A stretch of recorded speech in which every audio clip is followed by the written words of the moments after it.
Сен шырынға да қарсысың ғой демек. Байзакова да қарсы. Бәріне қарсы болдым мен. Бәріне қарсы. Иә, ешкеренің ішінде Байзакова да жүрді ғой. Бірақ ол кісілер кәдімгідей сотқа шағымдануға, адвокат жалдауға, мені сотқа беруге, іске кіріспек болған. Кім ренжітті? Айтшы маған. Жүр, сол жерге барамыз. Сол жерге барамыз бізде қазір. Белбеу тақпай отыр екенсің. Мә кеш. Кешірші, мәне кезіспегені жақсы болды ғой. Сен кәдімгідей. Штраф. Күштен ғой ол? Енді барынша тойдың әні емес. Жоқ, мықты. Бұл екенсің, сәулем еткен сұлусың, жүзіңгін шайнаған жүрек сырысың.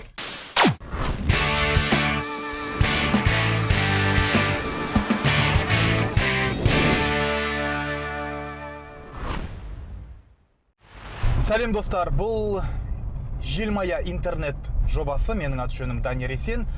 Ал енді бүгінгі менің қонағым ерекше. Нұрболханды Инстаграм арқылы, жалпы телевизиялық жобалар арқылы, интернеттегі жобалар арқылы бүкіл дүйім жұрт жақсы таниды. Ендеше Нұрболхан Шарапов, бүгін жол серігім, бүгін жолаушым. Өзің автокөлікте жүресің ғой? Жүргенде өзімде жоқ, бірақ достарым тыңдап жүре беремін. Сенде машина жоқ па? Менде машина жоқ. Мен ақшам бәрін үйге салып қойдым. Сенде машина жоқ? Менде машина жоқ. Неге? Мен себебі биыл ғана үйді салып бітірдім. Ақшаның бәрін жер үй ғой? Иә, жер үй. Қай районда? Жоқ, ол Астанада емес. Астанада емес. Негізі Таразда, иә. Жақсы. Әке-шешеме салып берген үйім бар.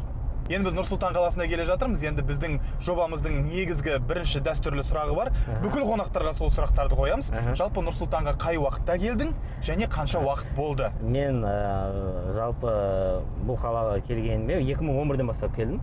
11-ден бастап. 8 жылдай уақыт болды. Енді 10 жылдан кейінгі тұратын қонақтар бұл жерде енді местный болып саналатын шығар. Бір рет өткенде бір кісілерден сұрасақ, қай жақтансыз десем, мен почти местныймын дейді. Почти болғанда енді қанша жыл болды десем, келгеніме 15 жыл болды дейді. Қай жақтан? Оңтүстік жақтан келген. Оказывается, 10 жылдан асқаннан кейін бұл жерде местный болып саналады екен. Сонда мен местныймын ба негізі? Сен қай жыл? 2001 жылы келдім. Ой, сен таза местный екен. Таза местныйсың өшеді. Целиноградтық адамсың сен. Ол кезде мына жерде еш нәрсе жоқ болатын. Мен келген өзінде де мына жерде ештеңе жоқ болатын көбінесе. Не үшін келдің енді Нұр-Сұлтанға? Арман іздеп келдің ба? Мен бұл жаққа шақырды негізі, Данияр. Сен ол уақытта қайда болдың? Мен ол кезде Тараздамын. Таразда? 2011 жылы как раз сол кезде бір университетті бакалаврды бітіріп жатқан кезім. 2007-де түсіп 11-де бітіретін кезім.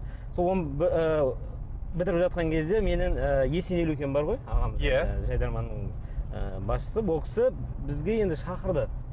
Бізде осындай проект түсіреміз, оны осындай арналардан көрсетеміз мүмкін, әзірге соның жұмыс қамданып жатырмыз, соған бізге актер ретінде кел деп. Енді одан кейін енді бас тарта алмадым, бірден ол кісі енді КВН-де жүргеннен кейін ол кісі не айтса бізге сол кезде заң етін. Оның үстіне шақырып жатыр, бас қалаға. Тем более кім шақырып жатыр, о Есен аға деп, ол кезде Есен ағамыз енді бүйтіп жүрген. Кейін уже араласа келе өзіміздің ағамыз болып кетті ғой, күнделікті жақсы сөйлесетін ағамыз болып кетті. Ол кезде енді Есен аға шақырып жатыр деп келген кезіміз ғой. Сол кезден бастап келдік, 11-ден бастап уже осы жақтың тұрғылықты. 11-де келсең шамамен 8-9 жылдай болып қапты ғой енді. 8-9 жыл уақыт. Бір жыл қапты местный болуға. Местный болуға бір жыл уақыт қалды, негізі.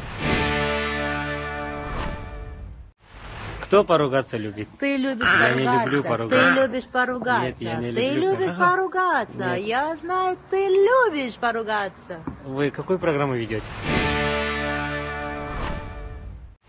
Ал енді қазір сенің атың Атышулы Нұрболхан болып кетті. Разоблачитель. Разоблачитель. Не үшін Атышулы? Жоқ, өзің байқамай қалып жатсың ба, жоқ әлде? Жоқ, солай болып қалып жатыр ма? Әлде әдейі істелінген дүниелер болып қала ма? Әдейі істелінген емес, андай бір Инстаграм деген әркімнің өзінің жеке парақшасы ғой, өз ойын айта алатын. Ол телевидение емес мысалы да, көп нәрсеге бет рұқсат бермей қоя салатындай. Ол өзінің жеке парақшасы, өзің прямой эфир жүргізе аласың и өзіңнің ойыңды айта аласың ол жерде. Мен барынша ойымды айтуға тырысам, бірақ соны таралып кетеді да. Халықтың арасында, иә, кейбіреулер енді репост жасайды, болмаса басқа бір пабликтер салады деген сияқты. Содан кейін шығар әйтеуір таралып кетіп, сөйтіп аты шыға бастайтыны. Қазір енді Инстаграм ғой нақты танымал болудың бір жақсы жолы. Бірақ енді ол жерде сен қай мақсатта қолданасың оны? хайп үшін қолданамын десең, пожалуйста. Жоқ, өз ойымды айтамын, қоғамға пайдамды тигіземін десең, пожалуйста. Жоқ, басқа бір жағдайлар үшін тек реклама үшін қолданамын десең, болмаса бір реклама жасаймын, өзің енді жағдайыңды жақсартамын, болмаса бір ақша. Ол әркімнің өзінің жеке парағы дейсің ғой. Өзінің жеке парақшасы, жеке өмірі, оған ешкім сен ойыңа қарсы пікір айтса да саналы түрде айту керек пікірді.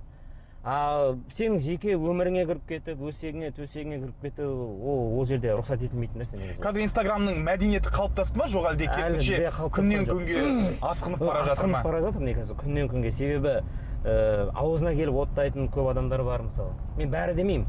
Бар, саналы түрде кәдімгі Нұрбол ханым, мынауың дұрыс емес, мен ойлаймын, мынау басқаша. Мәдениетті жеткізсе мен құлақ асасың, қабылдаймын, жоқ деп сен оңбаған, оттаған, мал, хайуан деп жазатындарды мен вообще қыстырмаймын мұндайларды. Ал енді бағана осы сұхбат басталмай тұрып бір сұрақты қоймай-ақ қойшы дедің енді. Білесің ғой журналистерді.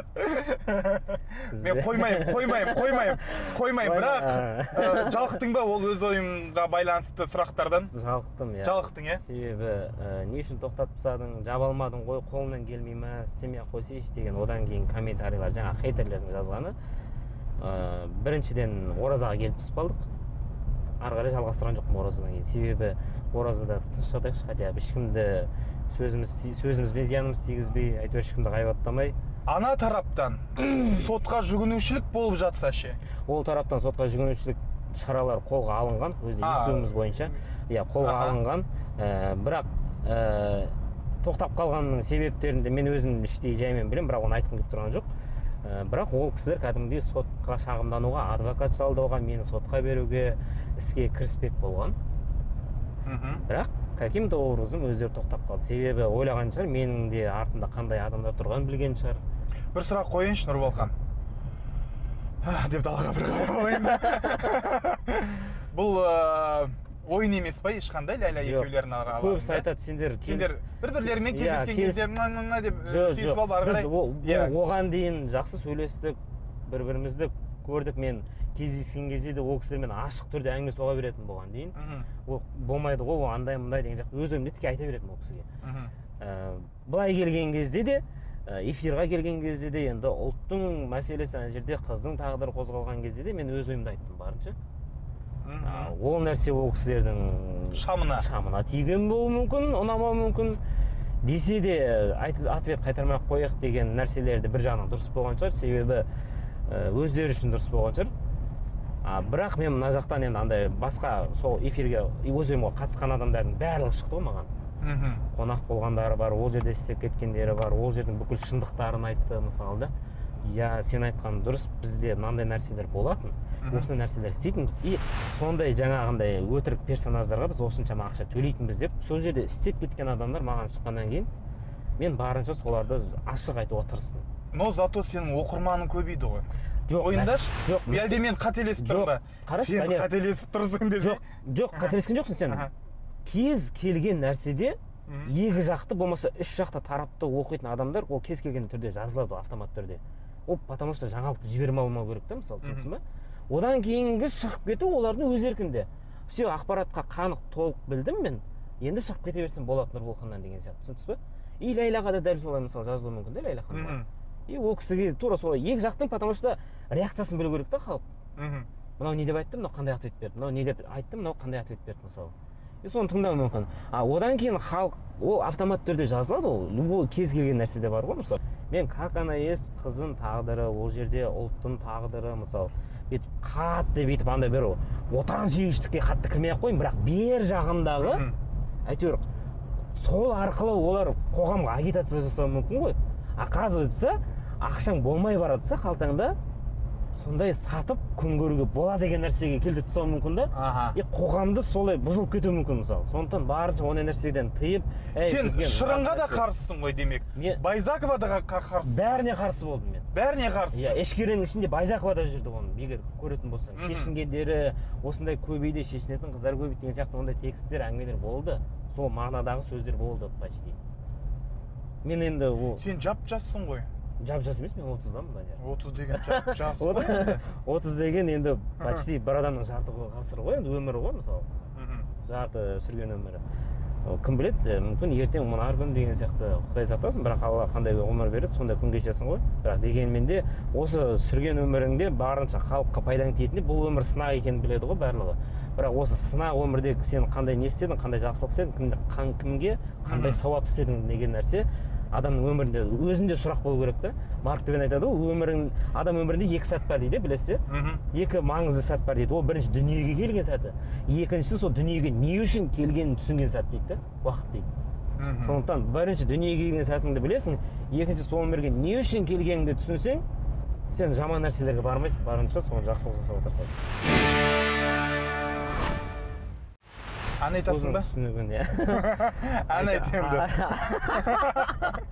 Ән айтамыз. Жалпы профессионалдық түрде жаздырдың ба 1-2 ән? Жаздырғам, иә. Қандай ән? Ол өзім үшін просто. Айтшы. Жоқ, просто телефонды қойып берсем бола ма десең? Болады. Мен қосыламын. Не бар ма сізде андай аукс па? Жоқ, мына жерден микрофонға жақындатсаң. Жақындатсаң. Бәрі естіледі. Сенің жеке орындауындағы ән ғой, иә? Ол жеке орындауымдағы, сосын өзім хоббиім болған кезінде бір ән. Сен ойладың, хит жазып? Жоқ, хит емес. Дегеннен Төреғали болып кетемін деп ойладым. Жоқ, ондай нәрсе емес. Просто бізде қасымызда жүрген енді өнер адамдар болғаннан кейін біреудің студиясына барып отырасың деген сияқты. Өзіміз отырып ыңылдап ән жазатын неміз болды. Сосын олар да маған предлагать дейді, әнді айтып көрші деп ше. Жоқ, ол сұрақты қойып отырғанда себебі мен де кезінде ән жазған бір ән. Айперім деген ән жаздым. Мен ойладым, хит болып кетіп Төреғали болып кетемін деп ойладым. Сондай ой болды менде. Сөйтіп ана тойдан мына тойға барып ақша табамын деп ойладым. Сөйтіп әнім хит болмай қалды. Жетпей қалды. Иә, жетпей қалды. Сөйтіп Төреғали бола алмай қалдым. Сол сияқты да енді. Неге патолог именно Төреғали? Жоқ, жалпы Төреғали солай болды ғой енді. Жоқ, солай ол сол жолмен жетті ғой енді мен айтайын деген. Жаңағы түсіндім. Болшы жанымда деген әнді айтқаннан кейін. Ал, тыңдайық ендеше. Мен қазір іздеп көрейін. Эксклюзив, дәл қазір Желмая интернет жобасында Нұрболхан Шараповтың орындауындағы хит. Мүмкін осы бағдарламадан хит болып кететін шығар. О? Естіледі шығар, иә? Естіледі. Қосылып айтсаң болады. Түрлендің, сені алғаш көрсемде, ғашық болып үлгердің. Сырың нұрланып, тұрсың ырғалып, қарай беремін, саған ұрланып. Деу арманымсың, жырымсың, көркіңдің байлығын, сәулем неткен сұлусың.